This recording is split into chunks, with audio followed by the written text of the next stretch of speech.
Hello, vinyl community. Hope everybody is well this week. We got some harp music playing in the background. It's been a mellow week. I got a few new albums, got some old albums, but it's all really good stuff. Mostly instrumental, the spacey electronic stuff that I like to show. So let's just get right off to it. This album is. If I had an album of the week, this would be my album of the week, and it might end up being one of my albums of the year. This is a compilation album that was released just a couple of weeks ago, this summer. It's called Space, Energy, and Light. Experimental Electronic and Acoustic Soundscapes, 1961 to 1988. Here, men from the planet Earth first set foot upon the moon, July 1969 AD. We came in peace for all mankind. So it's pretty much what it says it is. It's a triple album of mostly electronic and not quite new agey, but experimental pieces from the 60s to the 80s. And they focus a lot in the 70s and early 80s. And when I say electronic music from the 80s, you can automatically start thinking new age, but really they don't get too far out. They don't get into that John Tesh new age vibe. It's all very good. Some of the artists here, let me just read these to you real quick. Mother Mallard's Portable Masterpiece Company. That one takes up a whole side. It's called Cirrus Motion. That's 14 minutes. That's one thing about this. This could have easily been a double album. The longest side is right around 15 minutes. So there's 6 sides, right around 15 minutes. The shortest side is about 10. So 10 to 15 minutes, they could have condensed these down into about 2 records easily. And I really wouldn't have minded if they did. But they decided to make a triple album. Or they could have put more content on it. I would have loved that.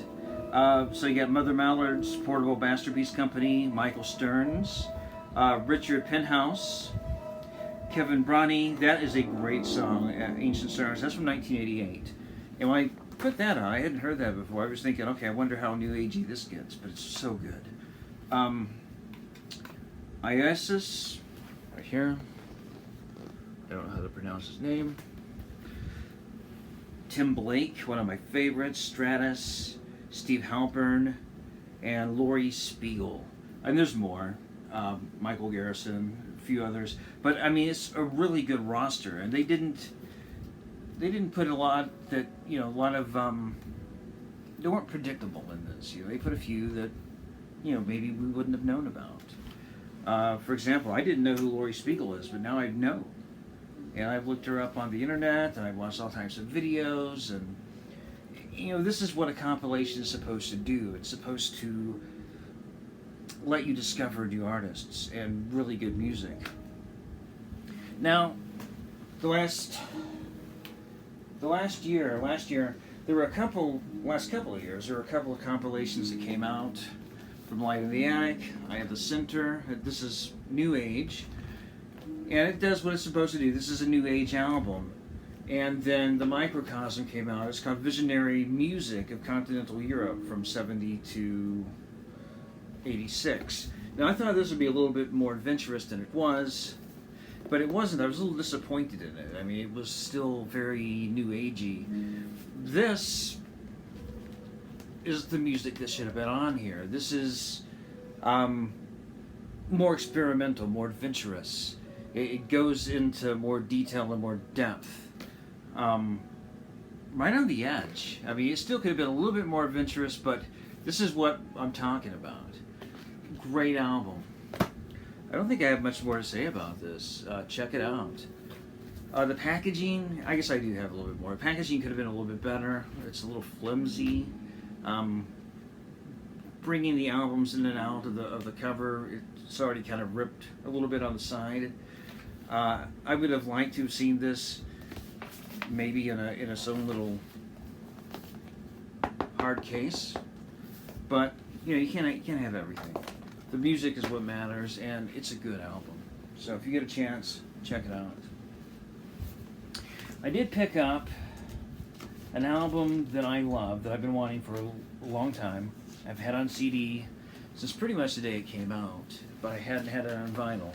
and I got the opportunity, and it's Stereolab. Cobra and Phases group play Voltage in the Milky Night. This came out in 1999, and what a great way to end the 90s is with this album here.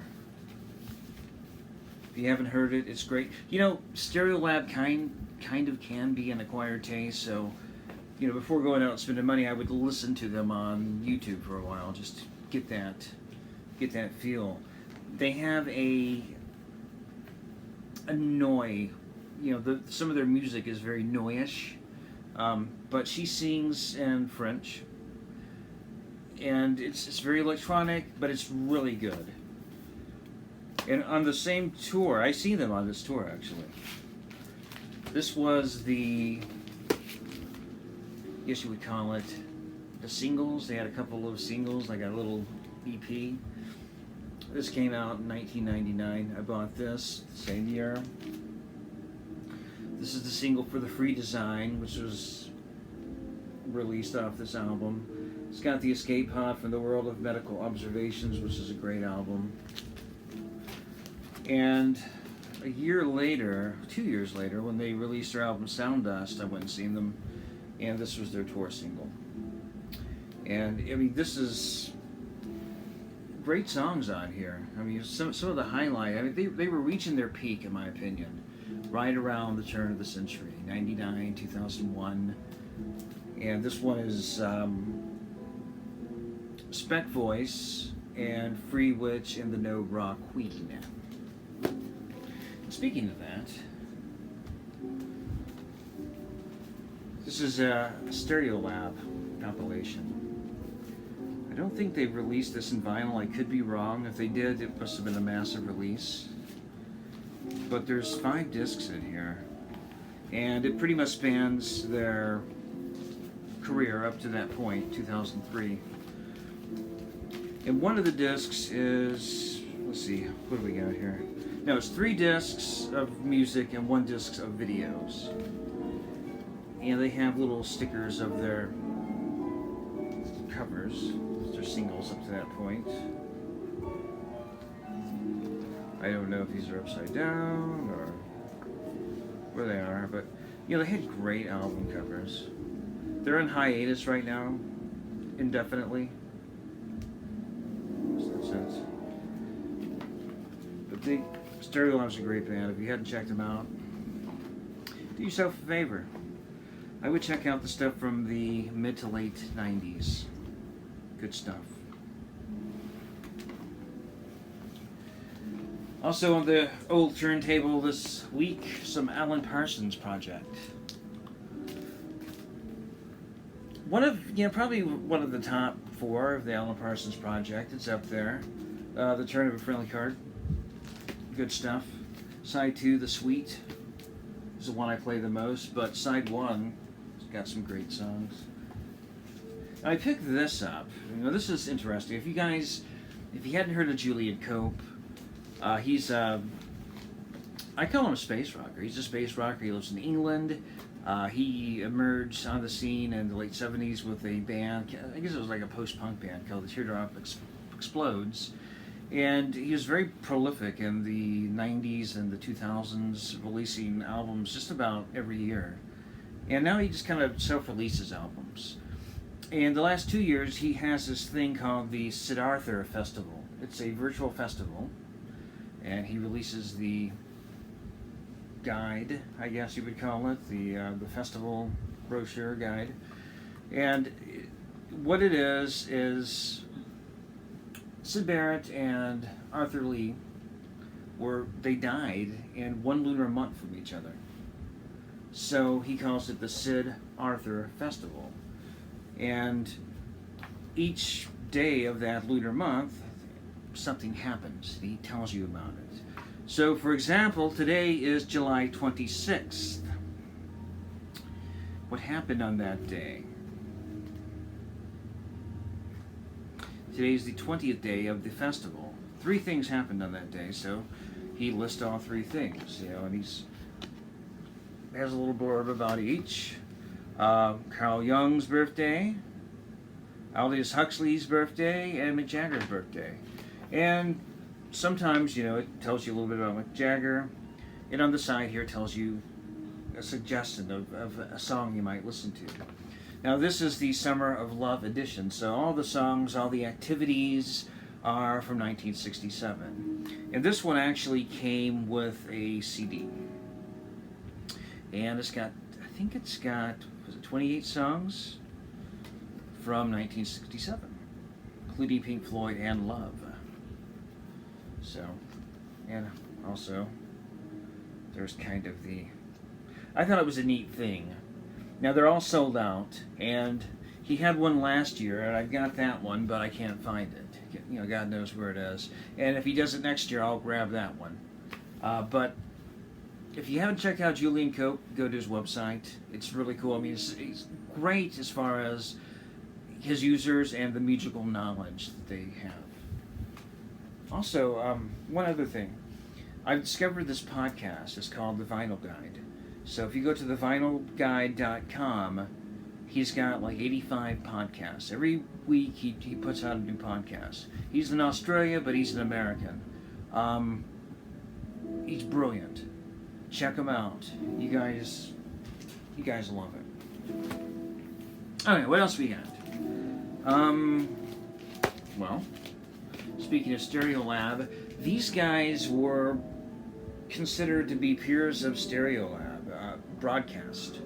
Now, this is a album with Broadcast and another group called the Focus Group. So it's two artists here on this, and they collaborated. So it's Broadcast and the Focus Group on an album called they investigate witch cults of the radio age, and it's very trippy. It's almost like a kind of like a library music meets horror soundtrack meets psychedelic late 60s film score.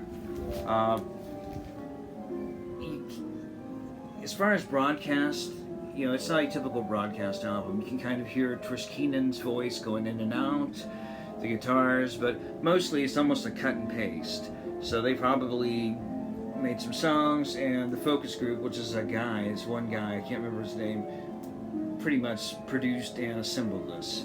It's a great listen if you like space rock, the trippy, far out stuff. You'll like this.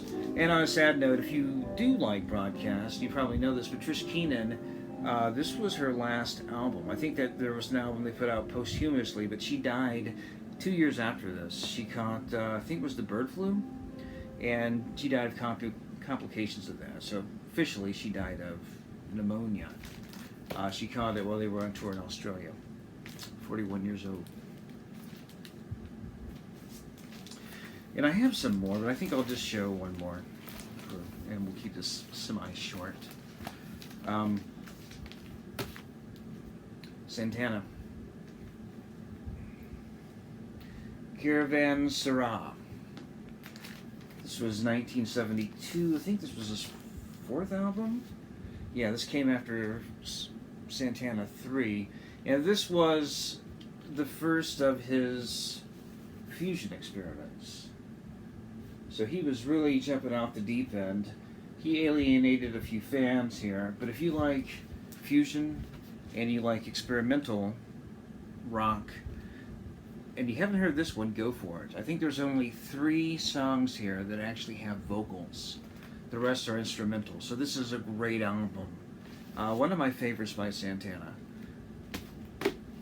So if you haven't heard this one, I'm sure, hopefully a lot of you have. Check it out. And you know what? I think I'm going to end it there. I'm going to keep it kind of short. So we'll see you next time. Keep spinning, and we will see you on the flip side. Take care, guys.